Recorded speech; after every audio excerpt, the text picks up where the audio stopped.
Akhirnya Kiai Haji Imaduddin akan berhenti ya membahas tesis beliau.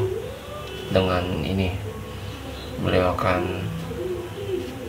nggak membahas nasab lagi, tapi dengan catatan ya Bapak-Bapak Ibu, nanti kita juga akan melihat Prabowo dan Gibran bersumpah untuk memimpin negara Indonesia. Kita doakan Prabowo sehat selalu dan Kiai Imad juga sehat selalu, amin. Kita ke videonya. Ya, Kiai Imad, ini diskursus dan atau polemik nasab ini sampai kapan berhenti, dan sampai kapan Anda menyudahi bahwa polemik nasab ini? Kelihatannya Anda itu banyak sekali tulisan-tulisan untuk update tentang nasab ini. Sampai semua kita menyadari bahwa nasab itu tidak penting. Sampai kita menyadari bahwa merasa berbangga dengan nasab itu menyakiti sebagian orang lain. Sampai kita menyadari bahwa apa yang selama ini dilakukan dengan merasa lebih tinggi dari orang lain itu menjadikan nilai-nilai kemanusiaan menjadi rendah. Mending kalau nasabnya benar. Ini udah nasabnya nggak jelas, kemudian merendahkan orang lain. Kita hidup di negara yang realitas keragamannya nyata. Dari berbagai macam suku bangsa. Ada beberapa agama. Kita hidup dengan realitas keragaman. Ayo kita bareng-bareng hidup di Indonesia berdasarkan kemanusiaan yang adil dan beradab. Seperti yang ada di Pancasila. Tidak boleh satu bangsa merasa lebih tinggi dari bangsa lainnya. Hanya berdasar dari asal-usulnya. Orang yang pertama membanggakan asal-usul itu adalah iblis. Ana khairum minhu, khalaqtani min nar wa khalaqtahu min tin. Aku lebih baik daripada Adam. Engkau menciptakan aku dari api, sedangkan engkau menciptakan Adam daripada debu. Nah, sampai kita tidak lagi menyusun strategi untuk agar klan kita dianggap lebih dari yang lainnya, sampai itulah kita akan menghentikan pembahasan nasab ini. Tapi kalau mereka masih mengkapitalisasi nasab, menganggap rendah orang lain, kemudian menghina, ini bukannya membawa dalil tapi membuat meme-meme, kemudian menghalangi orang mengaji, menghalangi orang berceramah, membuat gerakan-gerakan anti terhadap golongan tertentu, ya terutama yang pendukung tesis saya. Nah kalau begini berarti kita harus terus untuk menjalankan ini. Sidang majelis, hadirin yang kami muliakan, akan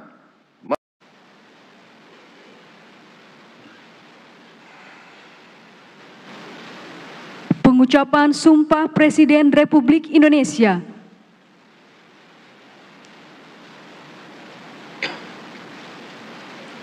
Bismillahirrahmanirrahim. Demi Allah, saya bersumpah akan memenuhi kewajiban Presiden Republik Indonesia dengan sebaik-baiknya dan seadil-adilnya, memegang teguh Undang-Undang Dasar dan menjalankan segala undang-undang dan peraturannya dengan selurus-lurusnya, serta berbakti kepada nusa dan bangsa.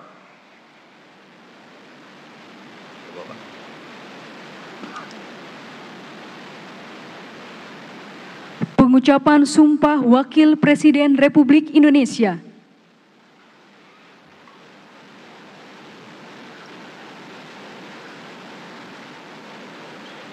Bismillahirrahmanirrahim.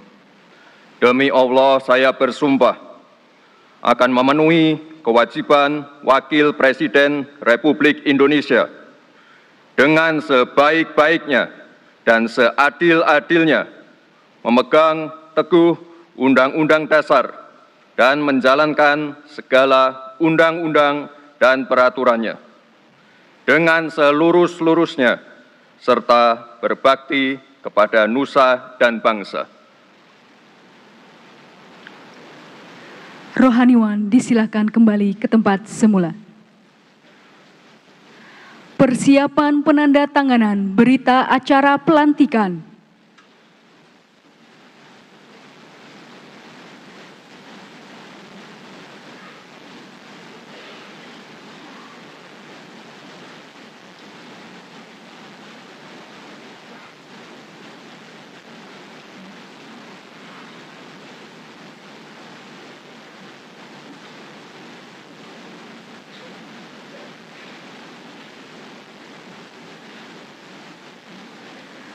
Presiden Republik Indonesia dan Wakil Presiden Republik Indonesia serta pimpinan MPR disilakan menuju meja penandatanganan.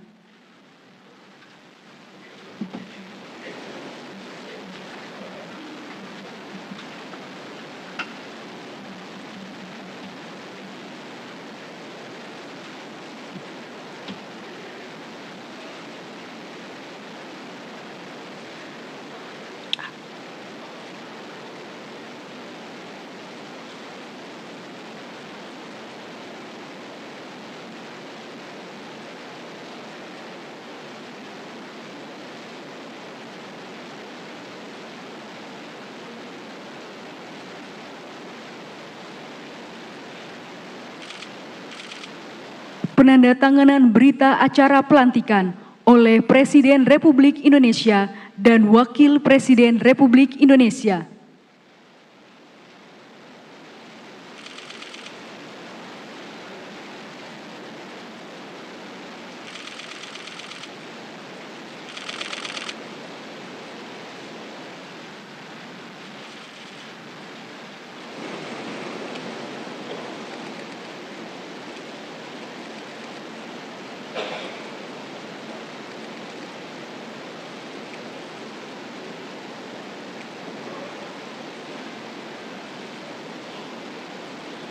Selanjutnya, penandatanganan berita acara oleh pimpinan MPR RI.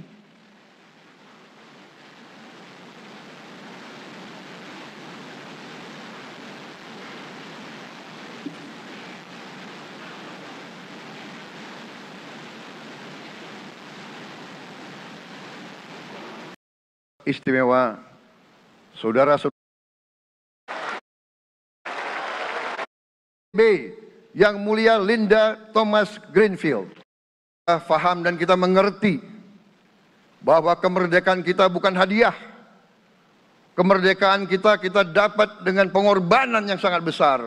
Saudara-saudara sekalian, dan kita harus faham dan ingat selalu, pengorbanan yang paling besar adalah pengorbanan dari rakyat kita yang paling miskin. Wong cilik yang berjuang, yang memberi makan kepada pejuang-pejuang. Janganlah kita lupa, waktu kita perang kemerdekaan, kita tidak punya anggaran, kita tidak punya APBN, pasukan kita tidak digaji. Siapa yang memberi makan kepada kita? Yang beri makan adalah para petani di desa-desa. Yang beri makan adalah para nelayan. Yang beri makan adalah para pekerja. Terus-menerus mereka yang mendirikan Republik Indonesia. Sekarang saya mengajak saudara-saudara, terutama unsur pimpinan dari semua kalangan, dari kalangan cendekiawan, dari kalangan ulama, dari kalangan pengusaha, dari kalangan pemimpin politik, dari kalangan pemuda dan mahasiswa. Mari kita berani menghadapi tantangan-tantangan tersebut. Saudara-saudara sekalian, tantangan yang besar yang kita hadapi ada yang berasal dari luar kita. Tapi harus kita akui, harus kita berani mengakui, banyak tantangan banyak kesulitan, banyak rintangan yang berasal dari diri kita sendiri. Ada tantangan-tantangan, kesulitan-kesulitan yang terjadi karena kita kurang waspada. Karena kadang-kadang kita tidak handal dan tidak piawai dalam mengurus kekayaan kita sendiri. Saudara-saudara sekalian, marilah kita berani mawas diri. Marilah kita berani menatap wajah kita sendiri. Dan mari kita berani memperbaiki diri kita sendiri. Marilah kita berani mengoreksi diri kita sendiri. Saudara-saudara sekalian, kita harus menghadapi kenyataan bahwa masih terlalu banyak kebocoran, penyelewengan, korupsi di negara kita. Ini adalah yang membahayakan masa depan kita dan masa depan anak-anak kita dan cucu-cucu kita. Kita harus berani mengakui terlalu banyak kebocoran-kebocoran dari anggaran kita, penyimpangan-penyimpangan, kolusi di antara para pejabat politik, pejabat pemerintah di semua tingkatan, dengan pengusaha-pengusaha yang nakal, pengusaha-pengusaha yang tidak patriotik. Janganlah kita takut untuk melihat realita ini. Kita masih melihat sebagian saudara-saudara kita yang belum menikmati hasil kemerdekaan. Terlalu banyak saudara-saudara kita yang berada di bawah garis kemiskinan. Terlalu banyak anak-anak kita yang berangkat sekolah tidak makan pagi. Terlalu banyak anak-anak kita yang tidak punya pakaian untuk berangkat sekolah. Saudara-saudara sekalian, kita sebagai pemimpin politik, jangan kita terlalu senang melihat angka-angka statistik yang membuat kita terlalu cepat gembira, terlalu cepat puas, padahal kita belum melihat gambaran sepenuhnya. Kita merasa bangga bahwa kita diterima di kalangan G20. Kita merasa bangga bahwa kita disebut ekonomi ke-16 terbesar di dunia. Tapi, apakah kita sungguh-sungguh faham? Apa kita sungguh-sungguh melihat gambaran yang utuh dari keadaan kita? Apakah kita sadar bahwa kemiskinan di Indonesia masih terlalu besar? Apakah kita sadar bahwa rakyat kita dan anak-anak kita banyak yang kurang gizi? Banyak rakyat kita yang tidak dapat pekerjaan yang baik.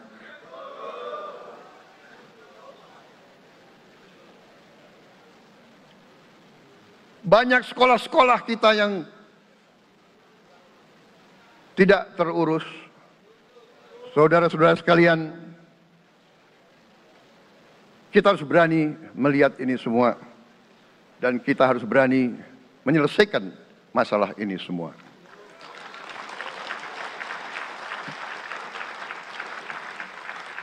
Saudara-saudara sekalian, saya mengajak kita semua, marilah kita berani melihat kenyataan.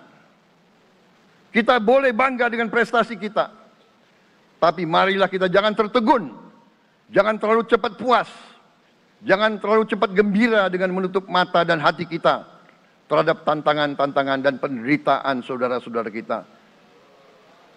Saudara-saudara sekalian, kita tidak boleh memiliki sikap seperti burung unta yang kalau melihat sesuatu yang tidak enak, ia memasukkan kepalanya dalam tanah. Mari kita menatap ancaman dan bahaya dengan gagah. Marilah kita menghadapi kesulitan dengan berani. Saudara-saudara sekalian, marilah kita berhimpun. Marilah kita bersatu untuk mencari solusi-solusi. Mencari jalan keluar dari ancaman dan bahaya tersebut. Saudara-saudara sekalian, saya telah mencanangkan bahwa Indonesia harus segera swasembada pangan dalam waktu yang sesingkat-singkatnya. Kita tidak boleh tergantung sumber makanan dari luar. Dalam krisis, dalam keadaan genting, tidak ada yang akan mengizinkan barang-barang mereka untuk kita beli. Karena itu, tidak ada jalan lain dalam waktu. Oke, Bapak, Ibu, itu dia tadi yang mana yang pertama ada Kiai Haji Imad ya, mau mengakhiri polemik ini. Kiai Haji Imad sadar ya bahwa